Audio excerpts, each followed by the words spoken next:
They called her the runaway breeder. For 5 years, Mira Selene lived in the shadows, scrubbing tables at a diner in a forgotten human town, while raising two children the world was never supposed to know existed.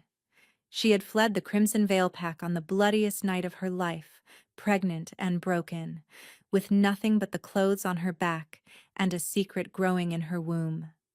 The Alpha who had taken her innocence never knew she carried his heirs. The kingdom that had tried to destroy her never knew she had survived. But secrets have expiration dates, and when the most powerful man on the continent walks into a business meeting and locks eyes with the woman he thought was dead, he will not see a ghost. He will see the mother of his children. He will see the woman who vanished with his bloodline, and he will see the fury of a she-wolf who has spent 5 years preparing for this exact moment. The Alpha King wanted an heir. He is about to discover he has two, and the woman he discarded is no longer begging for scraps. She is coming for the throne. The moonless diner sat on the edge of Route 17 like a forgotten prayer, its neon sign flickering between open and darkness. The smell of burnt coffee and bacon grease hung in the air, thick enough to taste. It was 6 in the morning and Mira Solène was already on her third pot of decaf. She moved between tables with practiced efficiency, refilling mugs before customers could ask, clearing plates before they cooled. Her blonde hair was pulled back in a severe ponytail, a few stubborn strands escaping to frame a face that had learned to be forgettable. No makeup, no jewelry, nothing that would make anyone look twice. That was the point. "Mama!" The shriek came from the back booth, where two 4-year-olds sat surrounded by crayons and coloring books. Mira's heart did what it always did when she heard that word. It swelled and cracked simultaneously. Kale, her son, was holding up a drawing with the intensity of a gallery curator. "Look, I drew a wolf." Beside him, his twin sister Neve rolled her eyes with a world weariness that should have been impossible for a child her age. "That is not a wolf. That is a potato with legs." "It is not a potato. Potatoes do not have teeth, Kale. Wolves have teeth." Mira crossed the diner in 3 strides, crouching between them with the ease of someone who had mediated this exact argument 400 times. "It is a beautiful wolf, baby. And Neve, your brother worked hard on it." Neve sniffed. "I am simply providing constructive criticism." Her daughter had somehow absorbed the vocabulary of a 40-year-old professor, despite never setting foot in a proper school. She was terrifyingly intelligent, with silver-gray eyes that saw too much and a memory that forgot nothing. Kale was different. He was fire where Neve was ice, impulse where she was calculation. His eyes were the same stormy gray as his sister's, but they burned with an intensity that made Mira's chest ache. He looked so much like his father. She buried that thought before it could take root. "Finish your breakfast," Mira said, kissing both their foreheads. "Miss Ruthie will be here soon." "Can we shift today?" Kale whispered, his eyes lighting up with hope. Mira's blood went cold. "What did I tell you about that word?" "Not to say it around humans," Kale recited dutifully. "But Mama, my wolf is so itchy. He wants to run." Neve leaned over, her voice barely audible. "My wolf wants to hunt. She showed me a rabbit in my dream. She was very detailed about the catching process." Mira closed her eyes. They were 4 years old. Most wolves did not feel their inner beast until puberty. But her children were not most wolves. They had started hearing their wolves at 2, feeling the itch of fur beneath their skin at 3. Now, at 4, they were fighting shifts that should have been biologically impossible. Because they were not normal wolves. They were the children of an alpha king. "No shifting," Mira said firmly. "Not until I say it is safe. Do you understand?" Both twins nodded, though Kale's lower lip trembled with disappointment. Mira returned to the counter, her hands shaking as she grabbed a fresh pot of coffee. She had built this life from nothing. this tiny apartment above the diner, this job that paid barely enough, this network of human friends who thought she was a single mother running from a bad relationship. None of them knew what she really was. None of them knew what her children were. And if she had anything to say about it, no one ever would. The morning rush came and went like a tide, leaving Mira with aching feet and a pocket full of crumpled bills. She was counting tips at the register when the bell above the door chimed and the temperature in the diner dropped 10 degrees. Cordelia Nash walked in like she owned the place. Tall, immaculately dressed in a cream blazer that cost more than Mira made in a month, her auburn hair swept into a chignon that screamed old money. Behind her trailed two men in dark suits, bodyguards with predator eyes. Mira's wolf stirred for the first time in years, a low growl rumbling in the back of her mind. Danger. Run. She forced herself to stay still. Mira. Cordelia's voice was honeyed poison. Still playing waitress, I see. Still playing human? That must be exhausting for you. Cordelia's smile did not reach her eyes. She slid onto a stool at the counter. I am not here to trade insults with the help. I am here to deliver a message. The answer is no. You do not even know what I am going to say. It does not matter. Mira resumed counting her tips. Whatever your brother wants, whatever your pack wants, my answer is no. I left that life. I am done. Cordelia laughed, a sharp, brittle sound. You think you left? You think running to this sad little town with your bastard children erased what you are? Mira's hands stilled. The air between them crackled with barely contained violence. Careful, Mira said softly. Or what? Cordelia leaned forward, her eyes gleaming with malice. You are a packless runt who got lucky enough to spread her legs for royalty. That is all you ever were. From the back booth, Mira heard Cale's voice rise in confusion. Mama? Who is that lady? Cordelia's head snapped toward the sound. For a moment her mask slipped, and Mira saw something beneath the cruelty. Something like shock. So the rumors are true, Cordelia breathed. You really did whelp his pups. Mira moved faster than human eyes could track. One moment she was behind the counter. The next, she was inches from Cordelia's face, her hand wrapped around the other woman's throat. You do not look at them, Mira hissed, her voice dropping to a register that was barely human. You do not speak about them. You do not even think about them. Do you understand me? The bodyguards lunged forward, but Cordelia raised a hand, stopping them. Her eyes were wide now, not with fear, but with something far more dangerous. Recognition. Your eyes, Cordelia whispered. They are gold. Mira released her, stepping back. She had not realized her wolf had pushed so close to the surface. She took a breath, forcing the beast down, forcing the gold to fade back to her usual gray. Get out, Mira said. Cordelia straightened her blazer, that cruel smile returning. The Territorial Commerce Summit is in 3 days. Every pack on the continent will be there. Every alpha, every beta, every wolf of significance. She paused, letting the words hang. Including my brother. Mira's heart stopped. The summit is being held at the Hartwell Center downtown, Cordelia continued, sliding off the stool. The Alpha King himself will be presiding over the negotiations. Why are you telling me this? Cordelia walked toward the door, pausing with her hand on the frame. Because the diner you work in is being contracted to cater the event. Something about supporting local businesses. Her smile turned vicious. I made sure of it personally. The door swung shut behind her. Mira stood frozen, her mind racing. Draven Valoris, the Alpha King, the man who had taken everything from her, would be in her town, in the building where she served coffee. He would see her. And worse, he might see the children. She looked toward the back booth, where Cale and Neve were watching her with identical expressions of worry. Mama?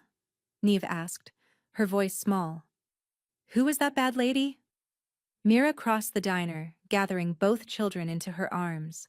She held them tight, breathing in their scent, wildflowers and pine, the unmistakable markers of their bloodline. "No one important?" Mira lied. "Just someone from a long time ago." But as she held her children, her wolf howled a single word into the void of her mind. "Run." That night, after the twins were asleep in their cramped bedroom, Mira sat on the fire escape outside her window and let herself remember. The moon was a sliver above the rooftops. But wolves did not need light. They carried their memories in their blood. 5 years ago, she had been someone else entirely. Mira Ashvale, daughter of a minor warrior family in the Crimson Vale Pack. 19 years old, starry-eyed, and desperately naive. She had been selected for the Lunar Choosing, a ceremony where unmated females of noble blood were presented to the Alpha King in hopes of finding his fated mate. She had not wanted to go. She had dreamed of a quiet life, a simple mate, a cottage in the woods far from politics and power. But her father had insisted. The family needed the honor. So Mira had put on a white gown and stood in a line of 300 other hopefuls, watching as the most powerful wolf on the continent walked past them like they were livestock at auction. Draven Valoris.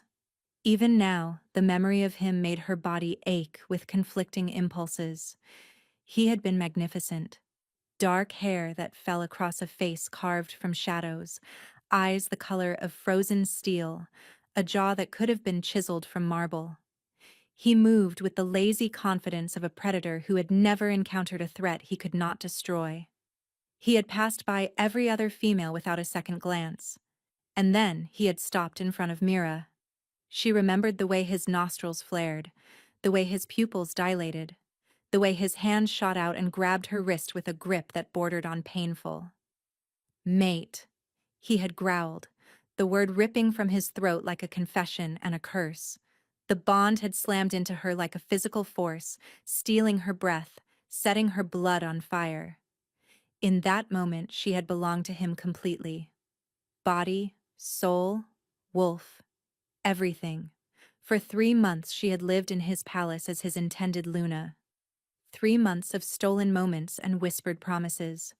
3 months of waking up in his arms, of feeling his heartbeat against her back, of believing she had found something real.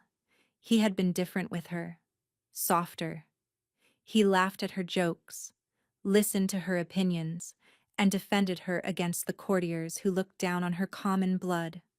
She had seen the man beneath the crown, and she had fallen desperately, irrevocably in love with him. 3 months of falling so deeply that she forgot she was falling. And then, the truth had come out.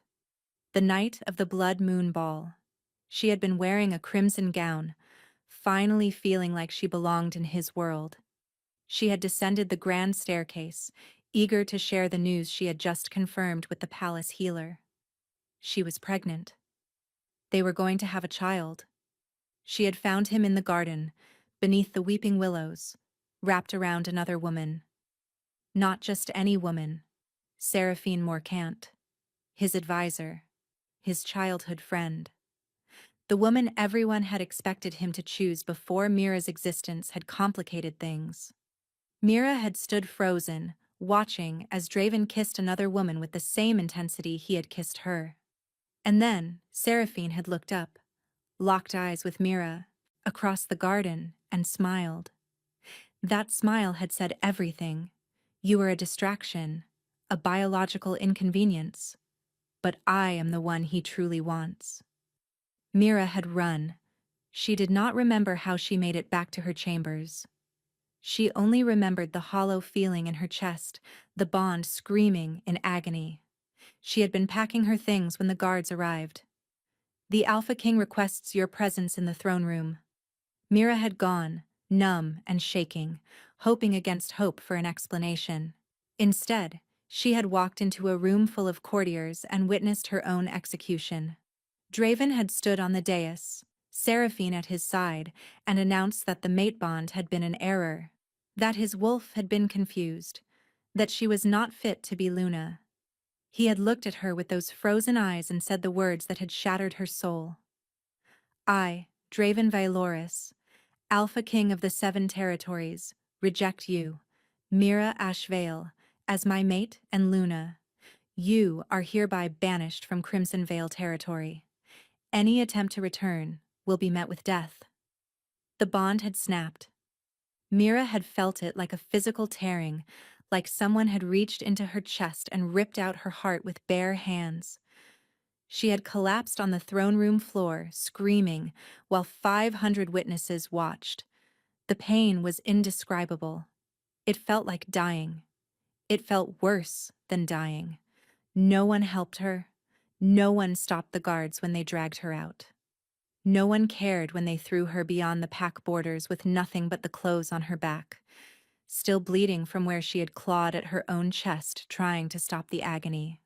She had been 19 years old, rejected, pregnant, and completely alone. But she had not died. She had survived on sheer willpower for the first 3 days, walking until her feet bled, drinking from streams, eating berries she prayed were not poisonous. She collapsed at the edge of a human town, and a kind woman named Ruth found her unconscious in a ditch. Ruth had nursed her back to health. Ruth had given her a job at the diner. Ruth had never asked questions about the scars on her wrists or the way Mira flinched at sudden movements. She found out she was pregnant 2 weeks later. She had stood in that tiny bathroom, staring at the positive test, and considered every option. She could end it. She could run further. She could give up entirely. But when she placed her hand on her stomach, she felt them. 2 heartbeats. 2 souls. Innocent of their father's sins. She chose them. She had built a life from scraps and willpower. She had given birth to twins in a bathtub with only a YouTube tutorial and her own determination to guide her. The labor lasted 14 hours. She bit through a leather belt to keep from screaming. She caught her own children as they came into the world, one after another, and held them against her chest and wept. And she had never stopped preparing.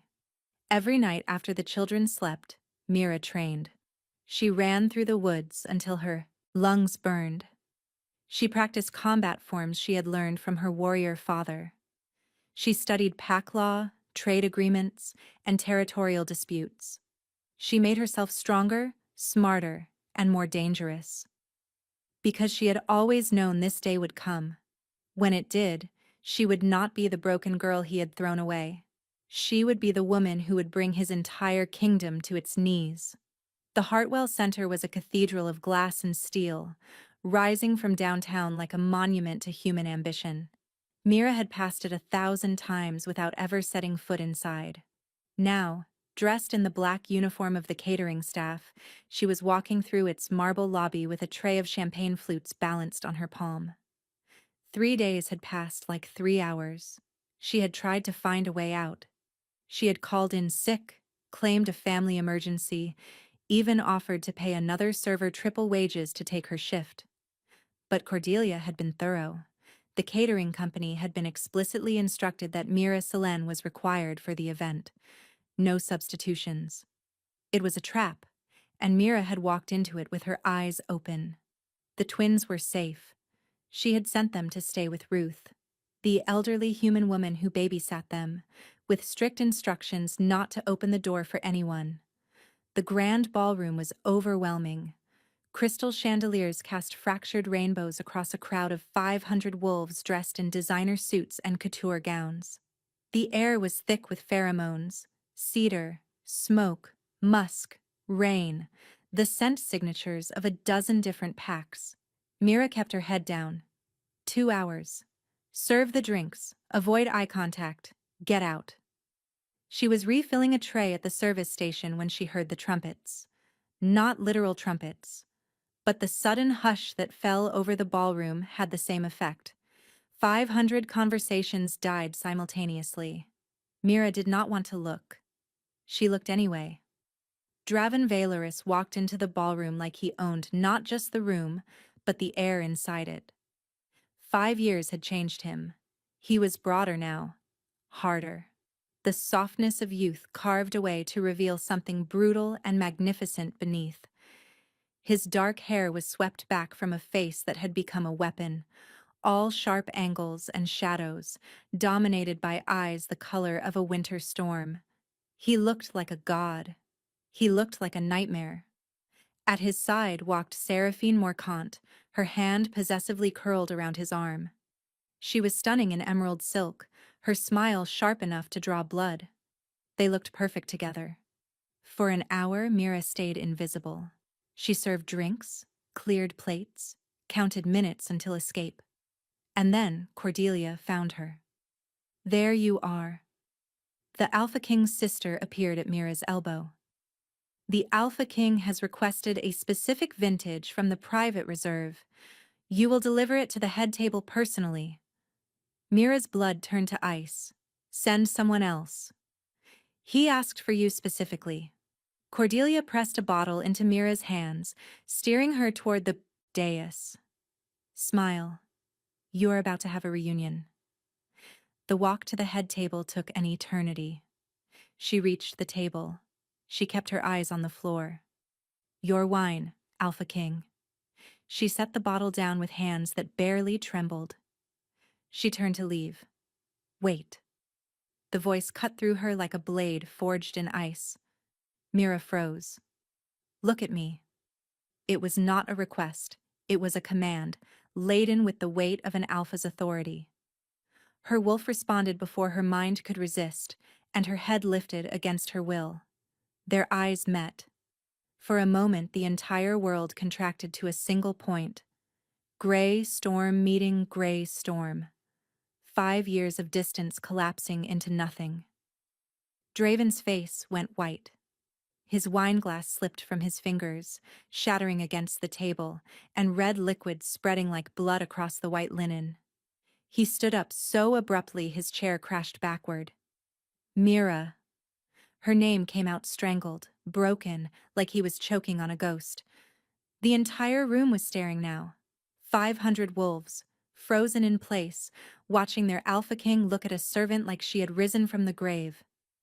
"You are dead," Draven breathed. His hands were shaking. "They told me you were dead." Mira found her voice. It came out steady, cold.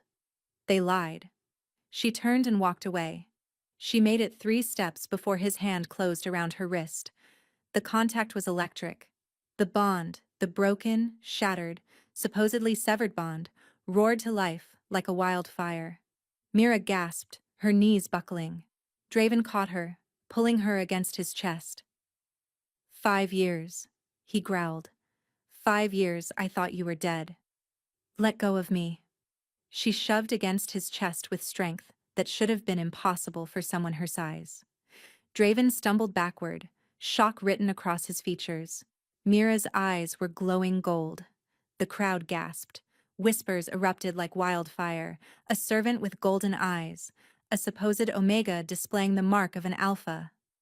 Seraphine stood up. "Guards! This woman is clearly unstable. Remove her immediately." 2 massive wolves in tactical gear moved toward Mira.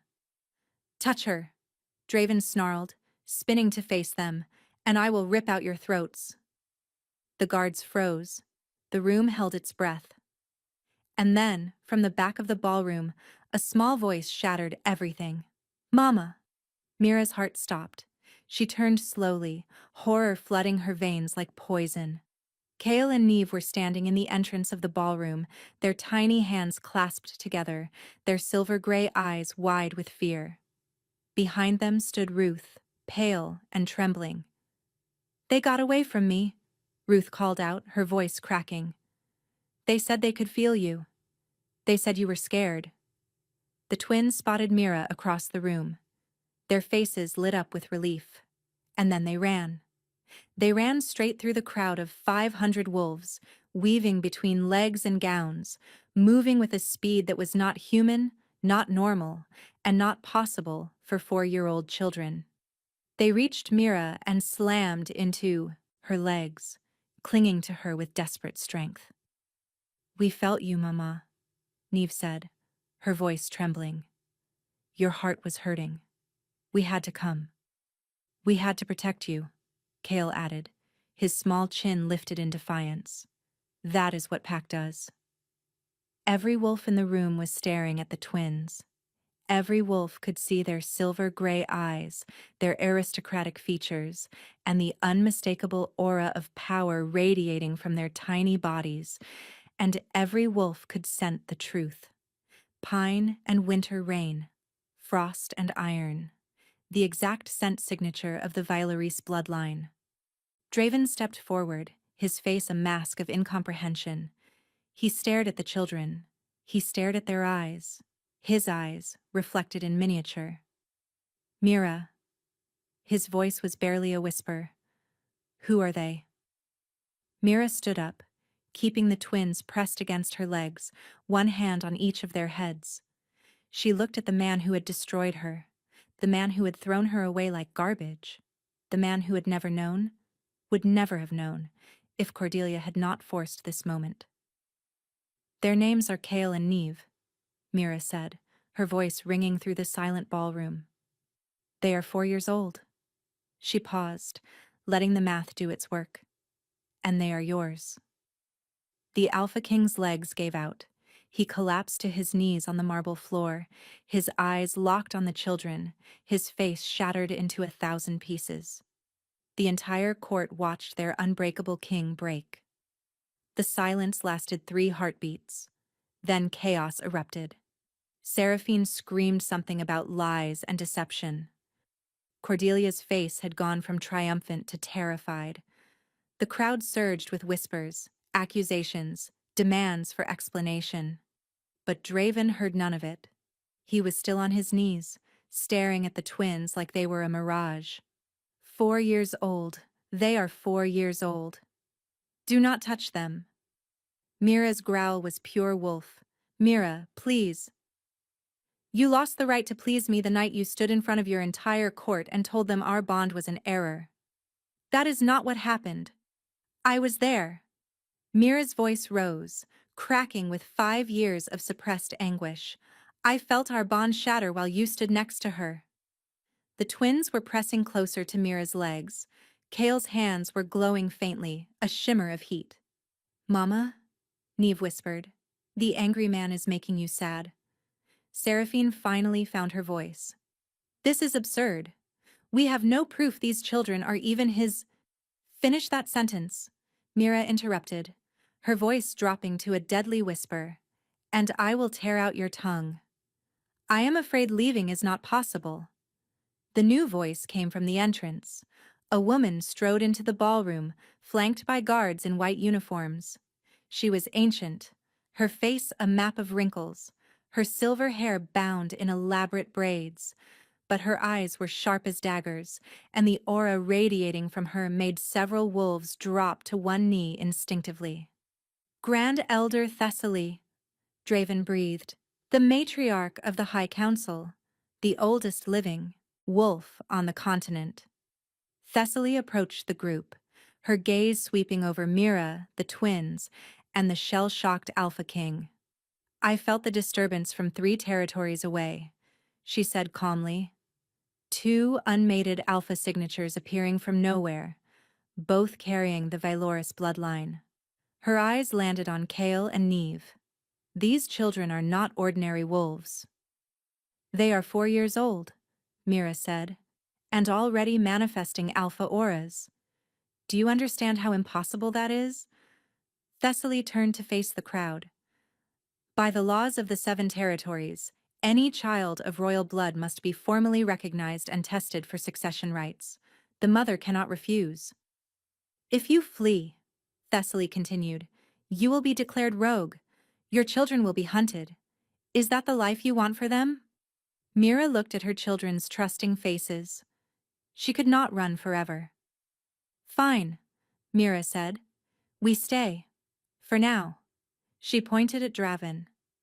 But you do not come near them without my permission. Agreed. The recognition ceremony will take place in 3 days at my citadel, Thessaly announced. But Mira was watching Seraphine's face, seeing the calculation behind the shock. This was not over. The royal quarters in Thessaly's citadel were obscene. Mira stood in the center of a sitting room larger than her entire apartment. The twins had been put to bed in an adjoining room. At midnight, Draven entered. "You should not be here," Mira said, not turning from the window. "I needed to see you alone. Tell me everything. How you survived." She told him. Walking for 3 days with nothing. Ruth taking her in. Finding out she was pregnant. "I thought about ending it," Mira said. "Making sure no part of you existed inside me anymore." Draven made a sound like he had been stabbed. "But they were innocent. So I raised them. I gave birth alone in a bathtub with a YouTube tutorial because I could not afford a hospital." She stepped closer. "I built a life from nothing, Draven. I did everything alone. Do not act like you are the victim." Draven reached for her. The contact sent electricity through them both. "I thought you were dead," he said, voice breaking. "They showed me a body. I buried who I thought was you. I visited that grave every month for 5 years." Mira went still. "What?" "3 days after you were banished, my guards returned with a body. Seraphine's brother Aldrich led the search party." The pieces clicked into place. "She knew," Mira breathed. "Seraphine knew I survived. She made sure you would not look for me." Draven's face transformed into cold fury. "If that is true, she has committed treason, against me, against our children." "Our children," Mira repeated softly. "I am not forgiving you," she said finally. "But if Seraphine orchestrated this, she is a threat to my children. We will find the truth. The girl you rejected is gone, Draven. I burned her to keep myself warm during those first winters. What is left is something you have not earned the right to know." She disappeared into the bedroom. In the shadows of the citadel, Seraphine watched from her window, planning her next move. 3 days later, a confident knock came at Mira's door. A man leaned against the frame. Tawny hair in careless waves, whiskey-colored eyes, a face that belonged on a Renaissance painting. "Caspian Thorn, Duke of the Northern Reach, your officially appointed legal advocate." He produced a scroll with Thessaly's seal. "Apparently, you needed someone not actively trying to either claim you or kill you." "Why you?" "I have no stake in the Vylorys succession, and I despise Seraphine Morcant." His smile widened. "Is that honest enough?" Despite herself, Mira's mouth twitched. Caspian explained the ceremony. Blood tests, wolf assessments, maternal evaluation. "Seraphine will attack your fitness to raise royal children. She will frame your struggles as evidence you are unfit." "Let her try. You really are not afraid of her."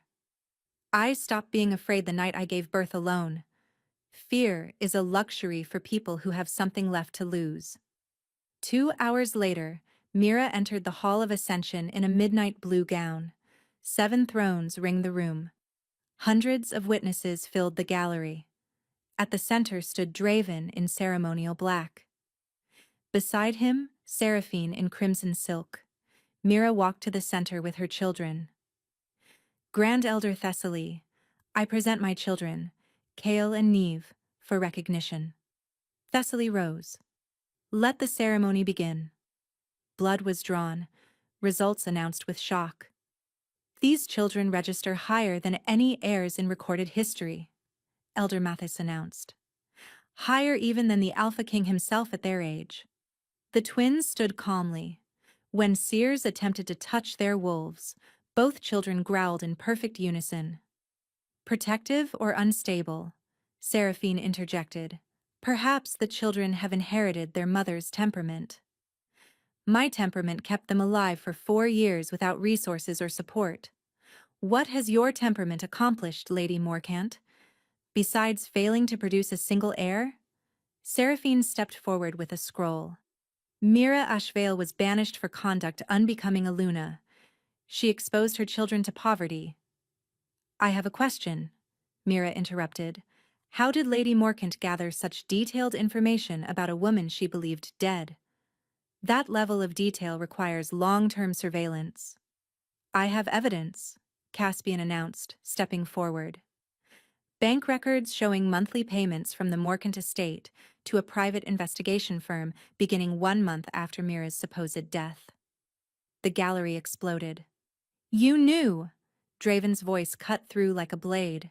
You knew she was alive. You let me mourn her. I did it for us. You stole 5 years of my children's lives. There is more, Caspian continued. Seraphine's brother confessed to staging Mira's death.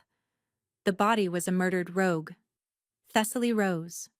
Seraphine Morcant, you stand accused of conspiracy, fraud, and murder. Seraphine's mask shattered. She pulled a blade from her bodice. You should have stayed dead. She lunged at Mira. Neve stepped forward, her small hand raised. A wall of ice erupted from the floor. Seraphine slammed into it, the blade skittering away, her nose crunching against the frozen barrier. Elemental magic. Impossible at 4 years old. Unseen in the Valorous bloodline for 1,000 years. Do not touch my mama, Neve said, eerily calm, or I will freeze your heart. Kale stepped beside his sister, flames flickering around his fists, and I will burn whatever is left. Thessaly sat back down, her sharp eyes fixed on the twins with something like awe. Well, I believe the assessment is complete. Seraphine was dragged away in chains, but Elder Corvinus spoke up. The children are recognized, but Mira Ashvale was banished. By law, a banished wolf cannot hold claim to children of royal blood. I rescind the banishment, Draven said. Mira is restored to full status. Their mother should be Luna. I will not be Luna, Mira said. I want my children safe and to be treated as an equal, not a prize to be won. Before Thessaly could respond, the doors burst open. A guard stumbled through, blood streaming from a gash on his forehead. Grand Elder, the palace is under attack. Rogues, hundreds of them. They are asking for the children. Mira grabbed Kale and Neve. They had help, the guard gasped. Someone inside told them about the heirs. Dreven's eyes met Mira's. Parents united against a threat. The safe room, Draven said. Underground, reinforced steel. Take the children there. Come with us. I cannot. My wolves need to see me fight. Do not die. The children deserve to know their father. She grabbed the twins' hands and ran. The palace was chaos. Wolves clashed in hallways, blood painting the marble floors. Mira secured the twins in the safe room, a fortress in miniature with reinforced walls and emergency supplies. Stay here. Do not open this door for anyone but me or your father. Mama, no. Kale grabbed her arm. We can fight. We have powers. You are 4 years old. Your job is to stay alive. My job is to make sure you can. Neva's voice was quiet but firm. Mama has to go. If we go with her, we make her vulnerable. Mira's heart cracked. I love you both more than anything. We know, the twins said together. She sealed the door and ran toward battle. In the great hall, Draven fought at the center of carnage, surrounded, bleeding from a dozen wounds.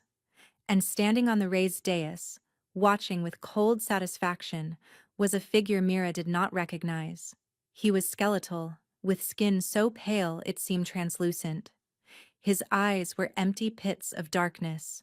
He wore robes of deep purple embroidered with symbols that hurt to look at. The witch wolf, Caspian breathed beside her. Malachi, he can control lesser wolves. He has been dead for 200 years. Clearly not dead enough. Malachi's empty eyes found Mira, the mother, the vessel who carried the prophecy children.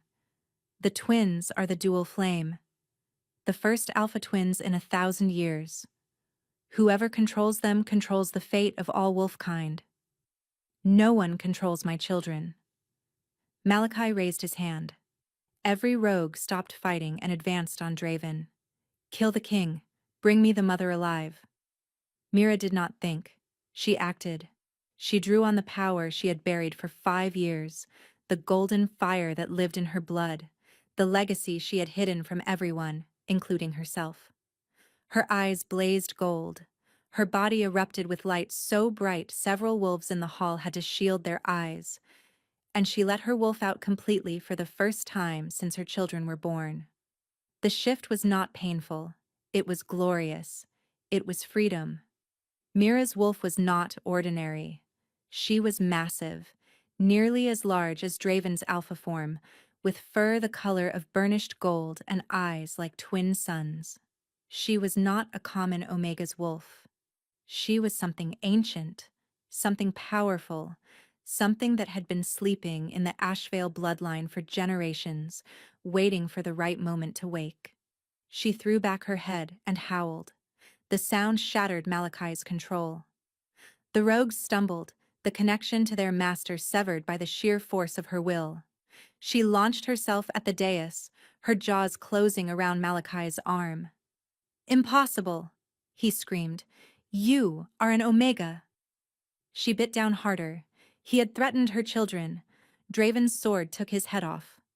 Silence fell. Mira shifted back, swaying with exhaustion.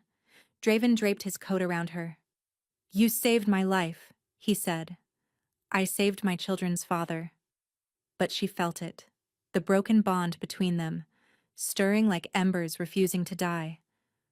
The safe room door opened at Mira's touch. Two small bodies slammed into her legs. "Mama!" Kyle was crying. "You felt like a star exploding." She gathered them close. "It is over. The bad wolves are gone. For now," Neve said quietly. "More will come." Thessaly appeared in the corridor. The dual flame is an ancient prophecy, twin alphas of fire and ice, born to a golden wolf and a storm king.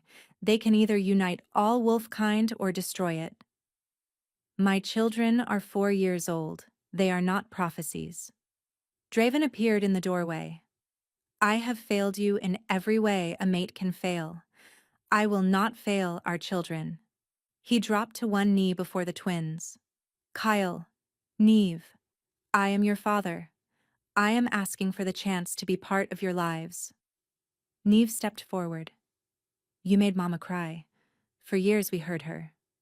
Your name was what she said most when she was sad." Draven flinched. "But Mama taught us people can change." Kale studied Draven. "Can you fight?" "Yes." "Can you teach me?" "If your mother allows." "Then you can stay. But if you make Mama cry again, I will burn your eyebrows off." Despite everything, Mira felt a hysterical laugh bubbling in her chest. He turned to Mira. "I am not asking you to forgive me. Only for the chance to protect our family." She saw grief in his features, guilt on his shoulders, desperate hope. And the bond, flickering between them like a candle in the wind. Not dead, not healed, waiting. "I will not share a bed with you. I would not presume. And if I decide to leave, you will not stop me. Their safety matters more than my pride. Then we have an accord. Partners." She took his hand. The bond flared, warmth and recognition. It was healing. Whether they wanted it to, or not. 6 months later, the palace gleamed under summer sun. Wolves from every territory gathered to witness Kale and Neve Valoris, invested as official heirs to the throne. Mira stood on the dais in a gown of liquid gold that matched her wolf's fur. At her side, Draven wore ceremonial black, the crown gleaming on his brow. Between them, their children held hands. Kale had grown 3 inches, his training giving him confidence beyond his years. Neve carried herself like a queen, tiny snowflakes drifting around her hem. Thessaly raised her staff. For the first time in 1,000 years, the dual flame burns again. She placed circlets on the twins' heads, and the crowd erupted into cheers. Then Thessaly turned to Mira. "Will you accept your place on the High Council as representative of all who have been rejected, banished, and forgotten?" Mira looked at Draven, who wore a carefully innocent expression. "You planned this." I merely suggested they consider it. I accept. The crowd roared, and deep inside Mira, a spark ignited. Warmth she had not felt in 5 years. She gasped. Draven's eyes went wide. The bond snapped fully back into place. Not the broken, flickering thing it had been. Something forged in fire and ice and years of pain. Stronger because it had been chosen, not just fated. Mira felt tears streaming down her face. Not tears of sadness. Tears of something she had not allowed herself to feel in 5 years. Hope. It means we start over, she said. From the beginning. Properly this time. His smile was like sunrise after an endless night. He reached up and wiped the tears from her cheeks with a gentleness she had almost forgotten he possessed. I will spend the rest of my life earning this, he whispered. I promise you that. Cordelia Nash was notably absent, having been exiled to a remote territory where her schemes could harm no one. Seraphine Morcant was even more absent, having been executed for treason 2 months prior. Caspian Thorne stood at the edge of the dance floor watching. Some stories are not meant to be rewritten, he had told her. Yours was always going to end this way. Across the ballroom, Kale and Neve watched their parents dance. They are being disgusting again, Kale complained. They are being in love, Neve corrected. It causes temporary insanity. Will we be that disgusting when we find our mates? Probably, but we will be powerful enough that no one will dare mention it. They bumped fists, fire and ice sparking briefly at the contact, and turned back to watch their family, whole at last, dancing beneath the stars. If you enjoyed this tale and want more werewolf drama, forbidden romance, and villains getting exactly what they deserve, make sure to smash that like button, subscribe to the channel, and hit the notification bell so you never miss a new story. Thanks for listening, and I will see you in the next one.